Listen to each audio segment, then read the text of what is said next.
Time now for CCTV America Inside, and a difficult day for millions in the northeastern United States. On this day, 1 year ago, a so-called superstorm made landfall into the most populated area of the country. Callebs returns to Seaside Heights, New Jersey, where things are still far from normal. That's how high the water was in my garage. Right there, to the top of that tape measure. 1 year ago, Superstorm Sandy hit the New Jersey coastline hard. Came from both directions. They both met. It was over, because then it just started to raise evenly. Tony Simkowski lost his home when the winds and tidal surge pushed the nearby Shrewsbury River over its banks. We knew the day we left this house, we wouldn't be back in it. What Simkowski didn't know was how much anguish and heartbreak he would suffer over the next 12 months. And even with $250,000 in flood and homeowners insurance, he has nowhere near enough money to rebuild. His insurance company offered $118,000 to settle the claim. I'm out of a house for a year, but I still pay that monthly payment. How do you think it feels when I got to write that check every month? $3,000 a month, including having to continue paying insurance on a home that washed away. She's really jumping up and down upstairs. You guys are talking. The Simkowskis, his wife Patty and 3 daughters, live in a rented home with donated furniture. And 12 months after the storm, still keep their possessions in plastic containers. I just want to go home. I want to go home with my kids. We are in Oceanport, we're in the same town, but we're not home yet. You know, it's just not home.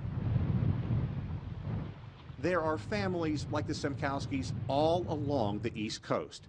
Sandy was a massive storm, extending from central Florida well up into New England. Wind and a violent storm surge devastated the shore. Sandy is the second most costly storm in U.S. history.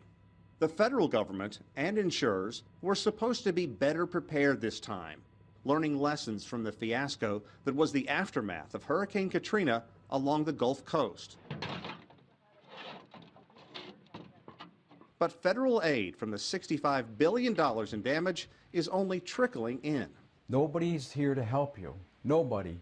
And many, like the Simkowskis, feel squeezed by insurance companies.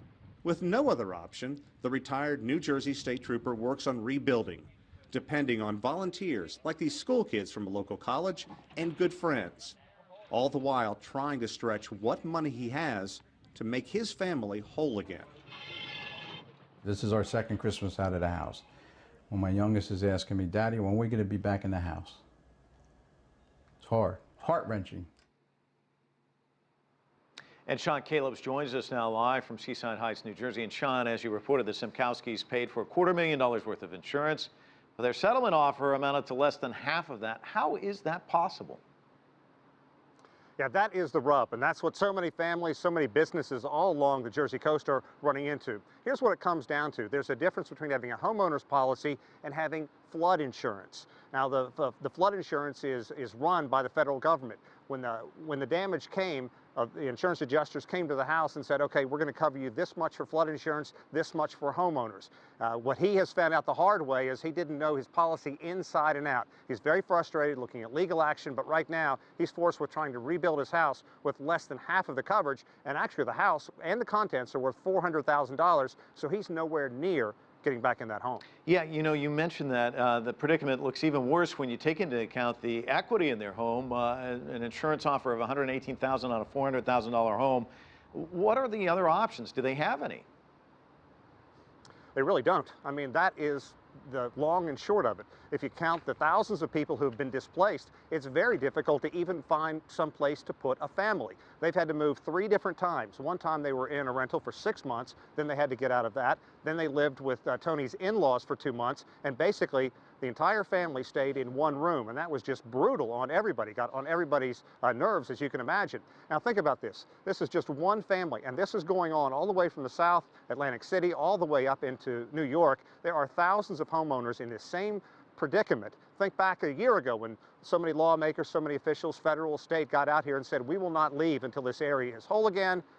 this area is a long way from being whole, Mike. Sean, I just have to ask you, we don't have a lot of time, but I know you were down in New Orleans for Katrina, and a lot of this looks reminiscent to me. I mean, these people talking about the heartache, trying to come back. You see college students helping out. A lot of the same sort of things you saw in Katrina. Do you see some parallels?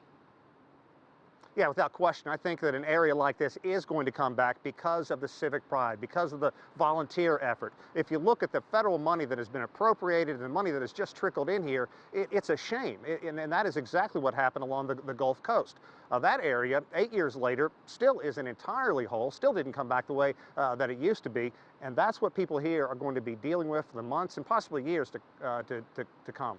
All right. John Callebs live for us in Seaside Heights. Thanks so much.